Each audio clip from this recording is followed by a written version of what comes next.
اعوذ باللہ من الشیطان الرجیم بسم اللہ الرحمن الرحیم وازواجہم امہاتہم صدق اللہ العظیم وصدق رسولہ النبی الکریم صلی اللہ علیہ وآلہ وسلم۔ قرآن مجید فرقان حمید میں اللہ رب العزت جناب نبی کریم صلی اللہ علیہ وآلہ وسلم کی ازواج مطہرات کے بارے میں فرماتے ہیں کہ یہ آپ کی مائیں ہیں۔ آج 17 رمضان مبارک ہے اور آج 17 رمضان مبارک کو حضرت عائشہ صدیقہ رضی اللہ عنہا کی وفات ہے، آپ دنیا سے پردہ فرما ہوئے۔ حضرت عائشہ رضی اللہ عنہا کے بارے میں جناب نبی کریم صلی اللہ علیہ وآلہ وسلم فرماتے ہیں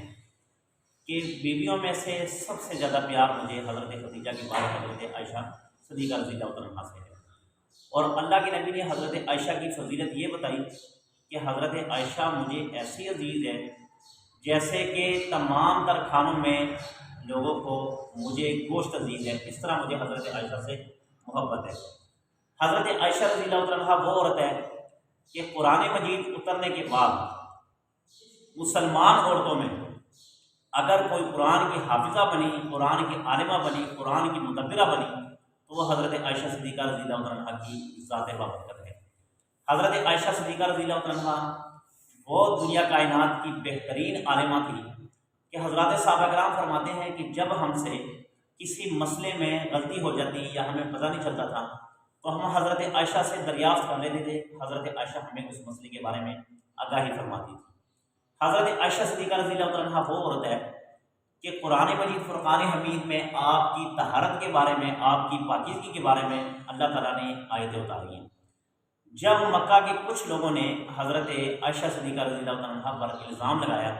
کہ آپ پیچھے رہ گئی تھی، آپ کا مقصد کیا تھا، الزام تراشا، تو نبی پاک صلی اللہ علیہ وآلہ وسلم کی یہ زوجہ محترمہ اللہ کے نبی کی گھر سے اپنے والد کے گھر کی طرف چلی گئی تھی۔ کھانا پینا بند کر دیا تھا، لوگوں سے ملاپ بند کر دیا تھا، یعنی کہ جو محلے کی عورتیں ملنے آتی تھیں،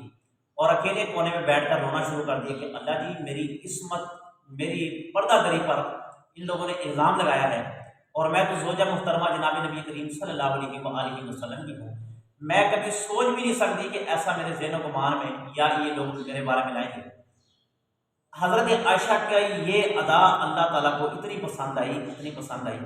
کہ اللہ رب العزت نے سورۃ نور میں حضرت عائشہ رضی اللہ عنہا کی پاکدامنی کے بارے میں اللہ تعالیٰ نے 17 سے 19 آیتیں حضرت عائشہ کے نام کر دی سورۃ نور میں، اور یہ کہا کہ سبحانک ھذا بہتان عظیم، کہ اے عائشہ آپ پاک ہیں، اور یہ جو لوگ آپ پر الزام تراشی کر رہے ہیں یہ بہت بڑا بہتان ہے۔ یعنی کہ اللہ تعالیٰ نے آپ کی عزت، آپ کی عظمت کے بارے میں قرآن مجید سے آیتیں اتاری ہیں۔ اس سے میں ذرا آپ کو دو تین مثالیں دوں۔ حضرت یوسف علیہ السلام پر الزام لگا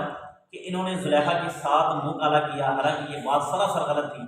تو جب گواہی کی بات آئی تو ایک بچے نے حضرت یوسف علیہ السلام کے حق میں گواہی دی کہ یوسف علیہ السلام پاک صاف دامن ہے۔ اسی طرح جب ان کی بات آئی تو بچے نے گواہی دی۔ اسی طرح جب حضرت مریم یعنی کہ حضرت عیسیٰ علیہ السلام پر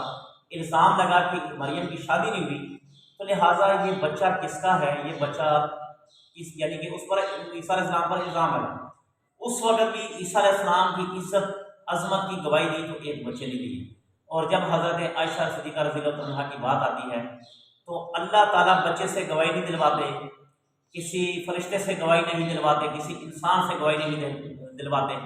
بلکہ اللہ تعالیٰ عرش سے بیٹھ کر جبرائیل امین کے ذریعے قرآن اتار کر دنیا کائنات کے آخری انسان تک یہ پیغام پہنچا رہے ہیں کہ عائشہ کی گواہی میں خود دیتا ہوں۔ اس کی وجہ یہ ہے کہ یہ جناب نبی کریم صلی اللہ علیہ وآلہ وسلم کی زوجہ محترمہ ہے، اور یہ زوجہ محترمہ ایسی زوجہ محترمہ کہ جب ان کے ساتھ نبی پاک صلی اللہ علیہ وسلم کا نکاح ہونے لگا تو اللہ تعالیٰ نے جبرائیل امین کو ان کی تصویر دے کر جناب نبی کریم صلی اللہ علیہ وسلم کے پاس بھیجا اور کہا کہ یہ تصویر میرے محبوب کو دکھا دو، اور ان کو یہ کہہ دو کہ ان کا نکاح اللہ تعالیٰ نے عرش پر آپ کا پڑھا دیا، لہٰذا ان کو قبول فرما لیجیے۔ یعنی کہ حضرت عائشہ کو اور بھی بڑے اعزاز حاصل ہے، بہت زیادہ اعزاز حاصل ہے۔ اللہ تعالیٰ ہمیں حضرت عائشہ صدیقہ رضی اللہ عنہ کا احترام کرنے کی توفیق عطا فرمائے۔ اللہ تعالیٰ مزید سے مزید حضرت عائشہ صدیقہ رضی اللہ عنہ کا مقام اور بڑھائے۔ اللہ سے دعا ہے کہ جو کچھ کہا سنے اس پر عمل کرنے کی توفیق عطا فرمائے۔